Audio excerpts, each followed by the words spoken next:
District of Conservation is sponsored by the Committee for a Constructive Tomorrow, better known as CFACT. To learn more about our sponsor, head over to cfact.org. Thanks for listening to the program. This episode is brought to you by Experian. Are you paying for subscriptions you don't use, but can't find the time or energy to cancel them? Experian could cancel unwanted subscriptions for you, saving you an average of $270 per year and plenty of time. Download the Experian app. Results will vary. Not all subscriptions are eligible. Savings are not guaranteed. Paid membership with connected payment account required.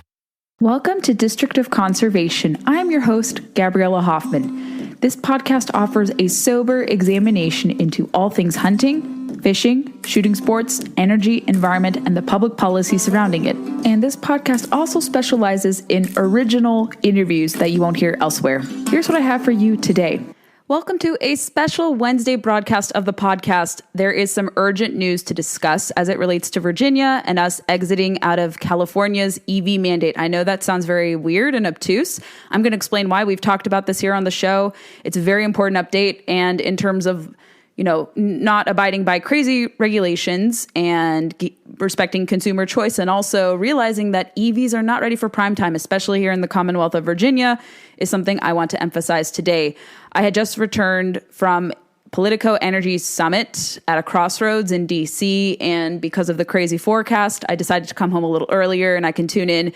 But I heard from Biden administration officials directly, and I did not get any confidence instilled in me, whether it's this push for net zero, EV mandates, and all of the above. The Politico writers and reporters had said, the public is not in support of your policies. Why aren't you guys able to make the case more? They're like, well, people will like it. They just haven't realized the benefits yet. And I'm just like, goodness gracious, they are so out of touch with the rest of the country. But it's still good to go to these events. Like, I read Politico. I try to keep abreast with what's happening. But this news here in Virginia, we already have some backlash to this, but it's a wonderful move. And I'm going to explain why, kind of the history behind it, and why it's really good for consumers and people who care about the environment, because these cars, EVs, they're not ready for prime time. They potentially could exhaust more in emissions, and they're maybe not as environmentally friendly as believed to be. So we're going to break down all of this today and why this update is great for my state and the rest of the country. First, I think it's important to read a memo from Virginia Secretary of Natural Resources, Travis Boyles, who kind of breaks down their justification. And every state has different cabinet officials. They're kind of like mini EPAs, Department of Interiors, and Department of Energies. And the memo, what I'm going to read for you from Secretary Boyles, will help contextualize their justification for exiting California Air Resources Board's or CARB Advanced Clean Cars Program, the ACC. And I'm going to explain what ACC 1 and ACC 2 are and why Virginia is not going to comply with ACC 2. You have heard me talk in the past about how Virginia entered into this. So you guys know, for context, before we had Governor Youngkin here, for those of you who are not even in Virginia, this will relate to you, and I'm getting to the point. The past governor, who was very much beholden to net zero energy policies and had a lot of controversies, you all know who I'm talking about, Governor Ralph Northam. You very much know what he was about and stood for.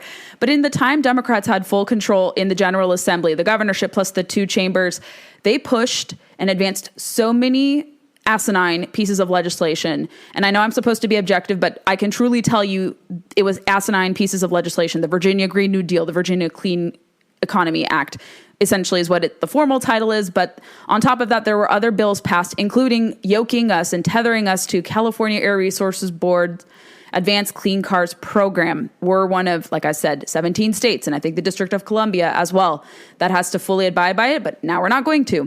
I'm going to read from and skim through Secretary Boyles' memo, and then I will go into the statements from Governor Youngkin and also Attorney General Miyares, who jointly announced this. And as of this recording, we're waiting for, I believe, a press conference, and I'll include the links to that if you're interested. But as the memo reads, Governor Youngkin has announced that at the end of calendar year 2024, the Commonwealth of Virginia will no longer be constrained to California's costly and burdensome vehicle emission standards. California, if you don't know, is my home state. The memo goes on to say, although a law passed in the General Assembly and was signed into law by then Governor Northam in 2021, prompting Virginia's state Air Pollution Control Board to adopt regulations tying the Commonwealth to the first iteration of California's auto emission standards, known as ACC1. The law does not compel the adoption of the second and more expansive iteration of California standards, ACC2. ACC2 would have required 35% of new cars sold in model year 2026 to be electric vehicles, with 100% electric vehicle mandates by 2035 for all new light-duty vehicles purchased. As such, after ACC1 expires at the end of 2024, Virginia will default to the federal standards required under the Clean Air Act. Attorney General Miyares also issued an official opinion confirming that state law does not require the Air Board to adopt ACC2's expansive new vehicle emission standards, nor has the Air Board acted under its discretionary authority to do so. This announcement by the governor will return to those in the Commonwealth the freedom to choose which vehicles best fit the needs of their families and businesses, and provide increased certainty in ensuring Virginia's laws and regulations are not tied to imprudent policies from states like California. And it goes on to say, in 2012, California Air Resources Board, CARB, adopted the Advanced Clean Car Program, ACC1, which is now a specific section of California Code of Regulations and which covers vehicles through model 2025, calendar year 2024. ACC1 provided that by 2018, the equivalent of 4.5% of all sales of new vehicles in California must be EVs, and that percentage would increase 2.5% each model year until finally in 2025 and subsequent years, California would require the equivalent of 22% of new car sales to be EVs. Virginia has fallen under the default federal vehicle emission standards instead of California standards, but on March 18th, 2021, then Governor Northam signed House Bill 1965 into law, adopting ACC1. In December 2021, the Air Board adopted regulations in accordance with the enabling legislation. The most relevant provision of those regulations simply incorporated California's ACC1 regulations by reference and determined ACC1 would become the law in Virginia commencing January 2024. An aggressive forced transition as required by California standards will have significant financial impact on consumers since electric vehicles are more costly than standard vehicles. The cost of zero emissions vehicles is generally considered on average to be $10,000 more than a conventional internal combustion engine vehicle.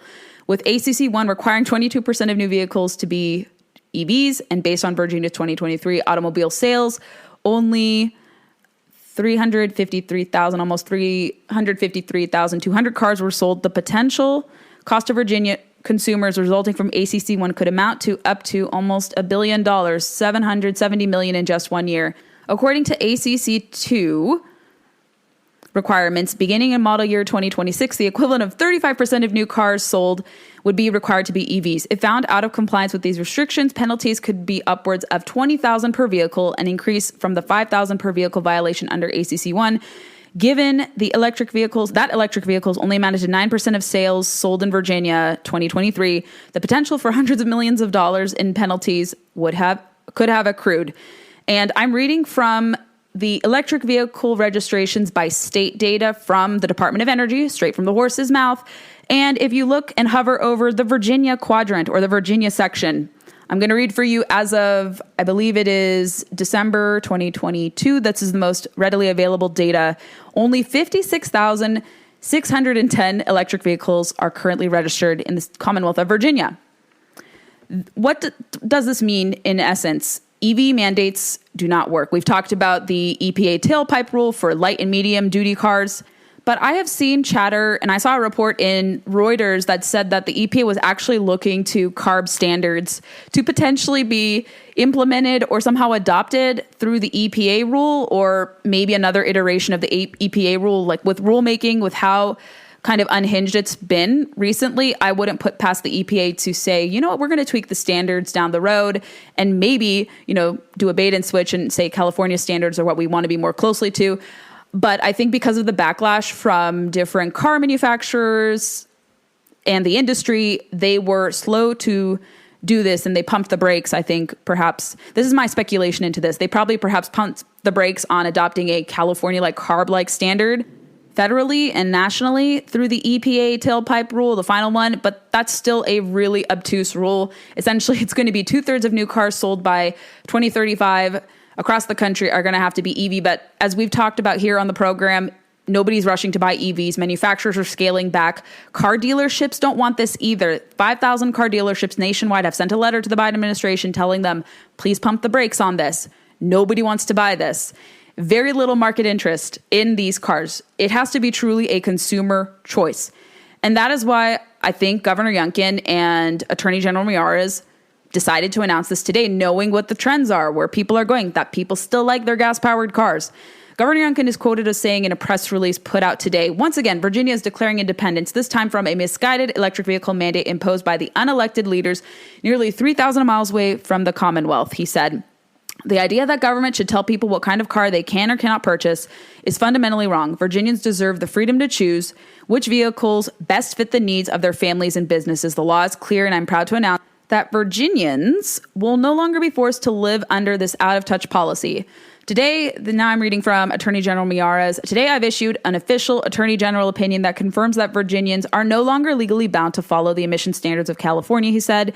EV mandates like California's are unworkable and out of touch with reality, and thankfully the law does not bind us to the regulations. California does not control which cars Virginians buy, and any thoughts that automobile manufacturers should face millions of penalties, civil penalties, rather than allowing our citizens to choose their own vehicles is completely absurd. So if you want to dive deeper into this, read Secretary Voiles' memo, read the Attorney General's official opinion. I don't have to go so much more into it, but I wanted to give you kind of a basic understanding in reading into this and why this is something you ought to celebrate. And I think a lot of people are celebrating this, myself included, because I like my gas-powered car. I don't plan to buy an EV anytime soon. I don't think ever. I have a very friendly, environmentally friendly car. I have a Subaru Forester. It's a pretty good, reliable car. And I think people can choose what cars are best for them. I mean, there's so many roads here. There's so many back roads. Like we have I-95. You guys remember actually right before Governor Youngkin took office, the EV debacle of people being stuck on I-95 going south. When one of these snowstorms hit, it was still Governor Northam's tenure. And right before Governor Youngkin took over, everyone's like, well, Governor Youngkin is the cause of this, like, slowdown on I-95. It's like, no, he didn't take office and he does not control the weather. No politician can control the weather. But even the Washington Post had said, imagine, hypothetically speaking, that the road was full of EVs. It would have been an even bigger disaster. I remember that op-ed from 3 years ago. It's still indelible in my mind. And that's what I think. And having just seen that horrific, embarrassing interview with Secretary Buttigieg, Transportation Secretary, saying that, we just haven't catalyzed EVs yet because it's really hard to do it, even though privately there are 183,000 plus charging stations at gas stations nationwide, although you don't really see many people using them. I've seen the infrastructure starting to come to Virginia, but again, I don't see people charging EVs. I see mostly people filling their tanks with gas. This is anecdotal. Again, I travel across the country. I travel a lot here in Virginia, and I just don't see people doing that. And as I mentioned, only 56,000 plus EVs are on the road. It's still largely gas-powered cars. Even in California, my home state, where I visited about a year ago, I saw largely still gas-powered cars. So even people there are really feeling the push and don't like these mandates either. So it's fun to rag on California, my home state, but it really does not and should not be an arbiter of policy, federal policy. And granted, I don't like either the Newsom administration, nor do I agree with the standards of this EPA or the Biden administration. But Virginia and states have to follow federal law, not even more strict, unhinged, obtuse state laws like California. I mean, you don't have to be a lawyer. I'm not a lawyer. And that's even my understanding in reading into this. Like, why do we have to comply with California's law? It makes no sense. Kudos to the Youngkin administration and everyone who worked tirelessly to get us out of this awful compact. The public is turning against EVs and especially EV mandates, and no public investing in so-called infrastructure for building EV charging stations is going to compel people to adopt EVs. You're not seeing it from the private side. Why would people be compelled? Why would consumers be compelled to adopt it by seeing a charging station? That's not a motivator. Cost, efficiency, practicality, that's what people weigh more when they purchase cars. If you enjoyed this installment of District of Conservation, I would love to know your feedback. Send it my way. Please be sure to leave us reviews on Apple, Spotify, or wherever podcasts are played, and also check us out on Facebook, Instagram, and Twitter to never miss a beat nor a guest announcement. Thanks so much for listening to District of Conservation. I hope you have a wonderful day, and please share the podcast to those who may be interested in learning more about these critical natural resources, environment, energy issues.